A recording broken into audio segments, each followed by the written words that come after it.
বন্ধুরা, চলে আসলাম আবারও সুলতা রকমারিতে তোমাদের সবার ভালোবাসা পাওয়ার জন্য। আজকে আমি কচু বাটা করব। কচুটা আমি প্রথমে একটু ভালো করে ধুয়ে নিয়েছি, ছুলে নিয়ে তারপর ধুয়ে নিয়েছি। এবার আমি ঘষে নেব কচুটা। এটা কিন্তু বটি দিয়ে কুচি কুচি করে আলু ভাজার মতো কেটে নিলেও হয়, কিন্তু এটা আমি যদি ঘষে নিয়ে মিক্সিতে দেই তাহলে খুব সুন্দর মিহি হবে। যার জন্য আমি ঘষে নিয়েছি।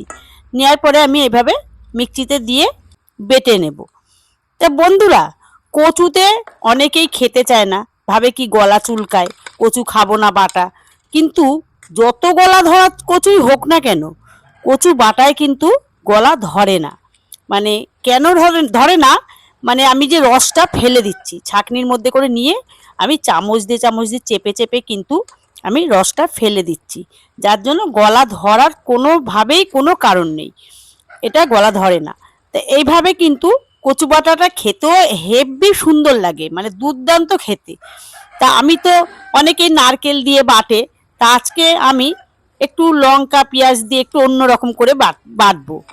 তা আমি সর্ষে, কটা কালো সর্ষে, কটা হলুদ সর্ষে নিয়ে নিয়েছি, আর কয়েকটা কাঁচা লঙ্কা নিয়েছি যাতে ঝাল একটু হয়, কারণ কচু জিনিস তো একটু ঝালটা দিতে হবে।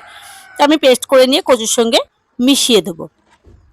এবার কড়াইতে তেল দিয়েছি, তেলটা গরম হলে আমি 1 চামচ মতো কালো জিরে ওর মধ্যে দিয়ে দেব। দেওয়ার পরে যে কচুটা আমি বেটে রেখেছি সেই কচুটাও আমি ওর মধ্যে দিয়ে দেবো। দেওয়ার পরে একটু ভালো করে নাড়াচাড়া করতে হবে। গ্যাসটা কিন্তু ছোট করে দিতে হবে, গ্যাসটা ছোট করে না দিলে পুড়ে উঠতে পারে, এই জন্য গ্যাসটা একটু ছোট করে দিতে হবে। দেওয়ার পরে এভাবে ভালো করে একটু নাড়তে হবে। আর বাটিটা ধুয়ে অল্প একটু আমি জল দিয়ে দেবো, আর একটু হলুদ আর স্বাদ মতো লবণ দেবো। দেওয়ার পরে আবারও ভালো করে কিন্তু নেড়ে নিতে হবে। এই কচু বাটা গরম ভাতের সঙ্গে খেতে যে কি ভালো লাগে বন্ধুরা, মানে না খেলে কিন্তু বোঝা যায় না যে কতটা ভালো লাগে গরম ভাতের সাথে কচু বাটা। তা কচু বাটাটা আমার প্রায় নাড়াচাড়া হয়ে গিয়ে আমি এক সাইডে নামিয়ে রেখেছি। এরপরে আমি একটু তেল দিয়ে একটা পেঁয়াজ আমি বাদামি বাদামি করে ভেজে নেব। পেঁয়াজটা দিলে না দুর্দান্ত টেস্ট বেড়ে যায়। কিন্তু পেঁয়াজটা আগেও দেওয়া যেত, কিন্তু আগে দিলে এক রকমের আর এখনটা দিলে আর এক রকমের টেস্ট আর কি, এটা খুবই ভালো লাগে। তা আমি এরপরে পেঁয়াজটা যেই বাদামি মতো হয়ে গেছে তখন আমি কচুটা ওর মধ্যে দিয়ে দিয়েছি। দেওয়ার পরে ভালো করে কিন্তু একদম জলটা কিন্তু থাকে না, যেন একেবারে শুকনো শুকনো করে ফেলতে হবে। এরপর আমি একটু স্বাদ মতো ওর মধ্যে চিনি দেব। দেওয়ার পরে আবারও সুন্দর করে নাড়বো।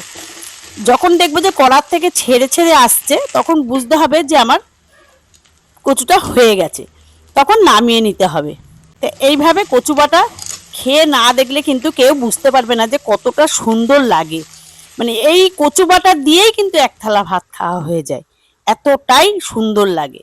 তা কেমন লাগছে বন্ধুরা আমার এই রেসিপিগুলো? তা আমার রেসিপিটা যদি ভালো লেগে থাকে অবশ্যই কিন্তু কমেন্টে আমাকে জানাবেন। আর আপনাদের কমেন্ট আমি পড়তেও খুব ভালো লাগে। আপনারা কে কোথার থেকে বলছেন এটাও একটু লিখে জানাবেন, তাহলে আমার পড়তে ভালো লাগবে। তা বন্ধুরা, কেমন লাগলো একটু অবশ্যই কিন্তু কমেন্টে জানাবেন। আর আমি 1 চামচ সর্ষের তেল দিয়ে দিলাম, কারণ সর্ষের তেলের গন্ধটা খুবই ভালো লাগে, কাঁচা সর্ষের তেলের গন্ধটা। তা বন্ধুরা, আপনারা ভালো থাকবেন, সুস্থ থাকবেন, টাটা।